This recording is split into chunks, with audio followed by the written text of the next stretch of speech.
Oke, Assalamualaikum warahmatullahi wabarakatuh. Apa kabar anak-anak kami semua? Ya, selamat datang kembali di channel Edukasi SMK Multikarya. Kembali lagi dengan saya, Bapak Sabanta Mulya Sembiring. Ya, di sini Bapak akan melanjutkan materi-materi pembelajaran terkait tentang fotografi, di mana sebelumnya kita telah membahas beberapa materi terkait itu tentang segitiga exposure, white balance, dan segala macamnya. Jadi terkhusus hari ini Bapak akan membawakan khusus materi tentang mode metering pada kamera. Jadi di sini kita akan mengenal mode-mode metering yang ada pada kamera, yang nantinya dengan teknik ini kalian dapat menghasilkan foto dengan kualitas pencahayaan yang pas. Itu dia.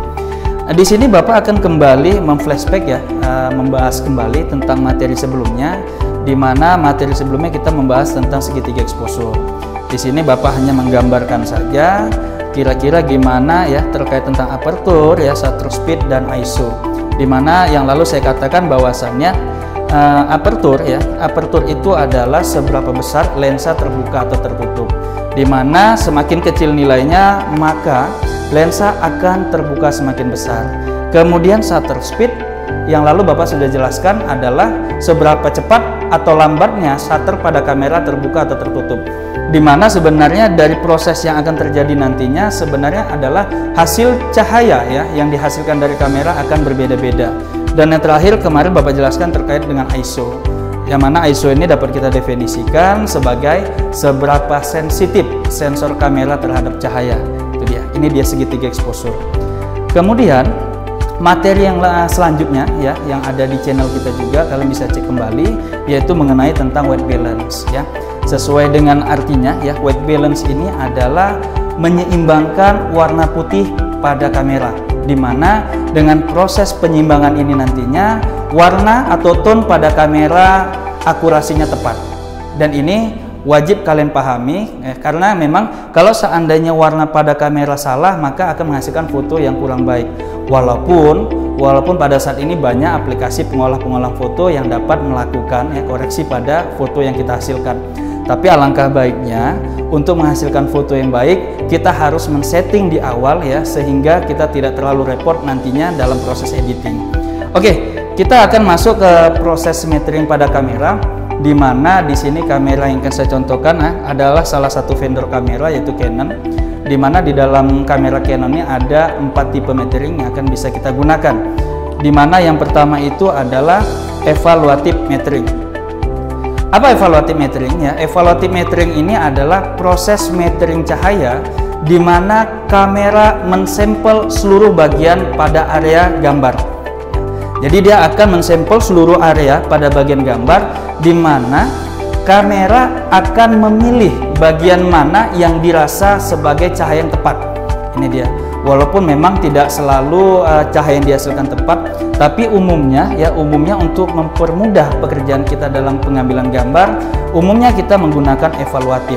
Dalam artian kita memberikan sepenuhnya kepercayaan kita kepada kamera untuk menentukan area mana yang cahayanya tepat ya. Jadi kalau seandainya kalian masih ragu atau mungkin masih belum terbiasa dalam proses metering, kalian bisa memilih metering evaluatif ya. Jadi kamera akan memilih bagian yang tepat. Oke, yang kedua Yang kedua itu partial metering ya, atau metering sebagian area. Ya, metering sebagian area.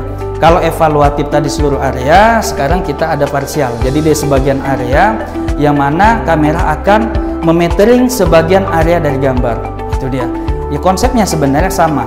Jadi kamera tetap mencari area mana yang terbaik untuk pengambilan cahaya yang tepat. Ini dia. Jadi saya kembali ulang lagi, kalau evaluatif secara keseluruhan, kalau untuk parsial dia akan membuat metering sebagian daripada gambar kita. Ini dia. Oke. Saya ulang lagi, partial, kita next. Kemudian ya di kamera juga ada yang namanya center weight metering ya, di mana kamera akan memfokuskan pada area tengah gambar ya, di mana kamera akan memfokuskan pada area tengah gambar untuk melakukan metering cahaya. Ini dia ya. Tapi ini memang harus dituntut kejelian daripada seorang fotografer atau videografer. Kenapa? Kita harus bisa memastikan bahwasannya bagian tengah pada gambar adalah bagian yang tepat untuk melakukan metering. Karena kalau seandainya memang di bagian tengah gambar ternyata mungkin under atau over, ya otomatis akan menghasilkan ya keseluruhan gambar kita dengan cahaya yang telah kita tentukan. Jadi memang kalau seandainya kita menggunakan center metering ini atau center back metering ini, kita harus dituntut kejelian untuk melihat. Jadi kita harus melihat tuh benar-benar bagian tengah itu tepat nggak cahayanya. Ini dia. Jadi yang terakhir yaitu tentang spot metering. Nah, kalau center tadi di bagian tengah, spot ini sesuai dengan bahasanya dia di satu titik. Jadi ibarat kata kalau seandainya kita moto objek, ya objeknya adalah manusia misal atau bangunan dan segala macam, kita mungkin dapat melihat di bagian objek tersebut bagian mana cahaya yang tepat. Ibarat kata seandainya kita memoto manusia, misalnya kita foto manusia, pada saat kita pandang manusia tersebut ternyata di bagian area wajah adalah cahaya yang tepat. Kita bisa menggunakan metode spot metering ya untuk memilih bagian cahaya yang tepat bagi kita. Nah, kembali lagi, tetapi memang di sini harus dituntut kejelian kita. Jadi kalau seandainya ditanyakan Pak bagian mana atau metering mana yang tepat ya untuk dalam proses metering ini nanti, saya sarankan memang bagian evaluatif. Karena memang evaluatif ini kalau kita bilang sebagai metering autonya kamera, kita memberikan kepercayaan penuh pada kamera untuk memilih bagian cahaya mana yang tepat. Ini dia, ya.